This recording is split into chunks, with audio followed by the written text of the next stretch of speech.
అండి అందరికీ నమస్కారం. అందరూ బాగున్నారా? ఈ రోజు నేను హ్యాండ్ కటింగ్ అని చెప్తున్నానండి.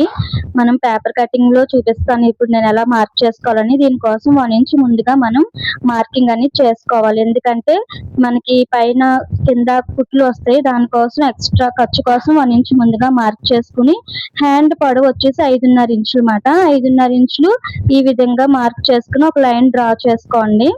మనం 5.5 ఇంచులు మార్క్ చేసుకున్న దగ్గర నుంచి చంక డౌన్ మాట, ఆర్మ్ రౌండ్ డౌన్ కోసం 2.5 ఇంచులకి ఒక మార్కింగ్ చేసుకోండి.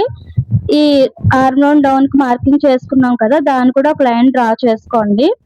ఇక్కడ మనకి 1 ఇంచ్ వచ్చి ఖర్చుల కోసం అండి. అంటే పైన కుట్లు కింద కుట్లు వేస్తామన్నమాట. లోపలికి వెళ్ళి క్లాత్ ని 1 ఇంచ్ ముందుగా మనం ఎక్స్ట్రాగా మార్కింగ్ అనేది చేసుకున్నాము. ఇక్కడ చెయ్యి లూజ్ వచ్చేసి 10 ఇంచెస్ మాట. 10 ఇంచెస్ ని ఒక ఫోల్డింగ్ చేసుకుంటే 5 ఇంచెస్ మనకి. 5 ఇంచెస్ లూజ్ కి ఒక 2 ఇంచెస్ ఎక్స్ట్రా మాట. అంటే కుట్లు వేస్తాం కదండి, దానికోసం ఎక్స్ట్రాగా తీసుకుని ఆర్మ్ రౌండ్ డౌన్ ఉంది కదా, 2.5 కి మార్క్ చేసుకున్న లైన్ ఉంది కదా, అక్కడ ఈ 5 ఇంచెస్ కి ఒక 2 ఇంచెస్ ఎక్స్ట్రా కలుపుకుని 7 ఇంచెస్ మార్క్ చేసుకోండి. అక్కడ నుంచి మళ్ళీ 2 ఇంచెస్ ఎక్స్ట్రా మాట, అంటే కుట్ల కోసం కలుపుకుని ఎలా అయితే మార్క్ చేసామో ఆ విధంగా ఈ లైన్స్ అన్ని డ్రా చేసుకోండి. ఓకేనా?